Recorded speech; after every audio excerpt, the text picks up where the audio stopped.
you very much indeed. The text number is 80295. Now, the number of people in Scotland dying during the winter has reached a 15-year high. Last winter there was a surge in the amount of people who passed away during the cold months.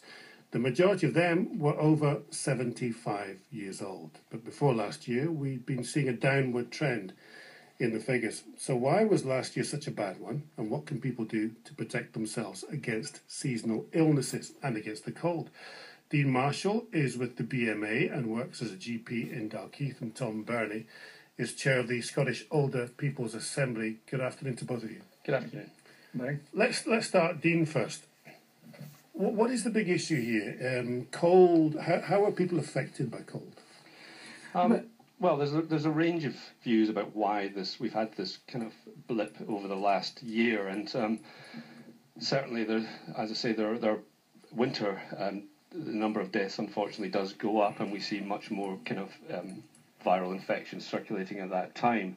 And Tom, you would say we have to protect these people.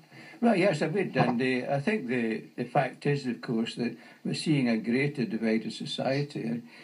What the Scottish Older People's Assembly has been doing has been going around the country to 40 different towns in the last 2 years talking to older people. And the reports we keep getting back, the things that they complain about most are the housing being inadequate and the cost of heating. And we find that more and more of them are saying that they simply can't afford to put the heating on.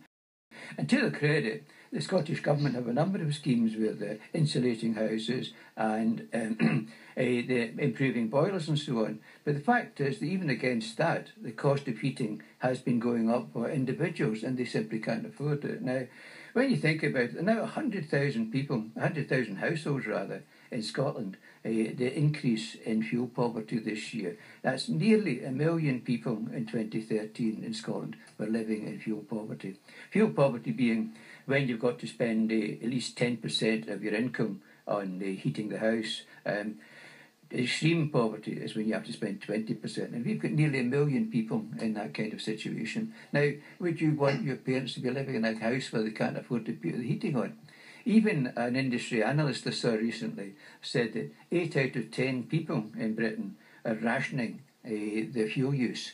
Now, it's fine if you're being tidy but keeping it down, but when you're old, you're 75, half of 75-year-olds live alone, they have a single income, they're stuck in the house, they don't go out much, keeping the heating on the whole time, it does cost them a fortune.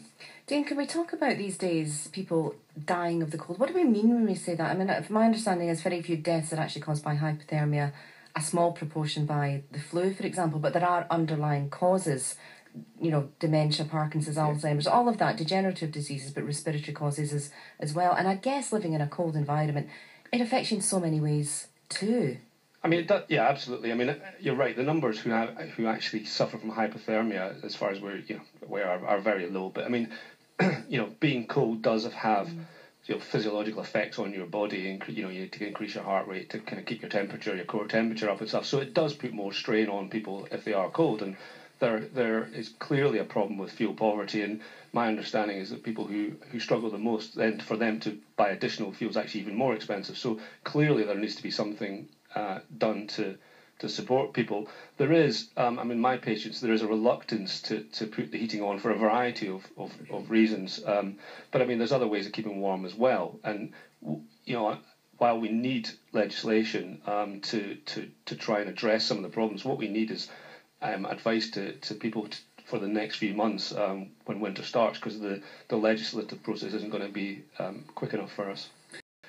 The issue about fuel poverty has been known for many years, and unfortunately whatever needs to be done hasn't been done because it's a complex issue and it would involve a significant outlay by the government to resolve it, or pressure upon the fuel suppliers. Tom, let me bring in Tom. Tom, how do you feel when people say warm? Obviously heating is a problem, but there are other problems too. I mean, the Vice President of the Faculty of Health, who's a man called John Middleton, he said that malnutrition is increasing because of poverty amongst people. So people actually can't even afford to buy food.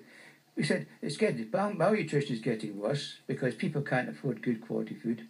It's getting worse from malnutrition and rickets and other manifestations of extreme poor diet are coming back. Now, what we've got is a situation where Britain has something like, out of a survey of pensions in 2011 comparing us to other European states, Britain came 26th out of 27 countries at the bottom of the league in pensions in relation to earnings. So we're making people poorer the whole time. Now, this is against the background when energy companies, a couple of years ago, the 6 major energy companies made profits of £15 billion. Now, companies are making £15 billion at a time when more and more of our older people can't afford to turn the heating on. Let me bring just to give people an idea of what £15 billion is. £15 billion is about the total spend on Scotland for everything.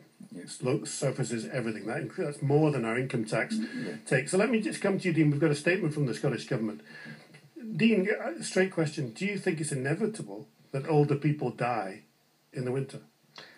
I mean, it is. That's always happened, and because whether, even if we heat their homes to whatever the advice is, unfortunately, people are going to die because there are more, viral illnesses and influenza and other things around at that time. So that's going to happen. What we want to do is basically decrease the number, but we can't. We're not going to. And eradicate death. 30 seconds left. The quickest way to decrease that number is what? Dean, then Tom. Dean first. Sorry, vaccination. Get your flu vaccination. Get your pneumococcal vaccination if you're entitled to that. Get vaccinated. Make sure you've got supplies of all your medication. People who've got chronic chest conditions. Get supplies of antibiotic and steroids if you get them from your doctor. Make sure you've stocked up. And when you notice an illness coming on, right, do something immediately to address it. Tom. Well, obviously people are always going to die, but what we can try and do is address the reasons that they're dying and eliminate some of them. Now, one of the problems for older people, of course, is isolation, that they in the house, they therefore don't have many contacts.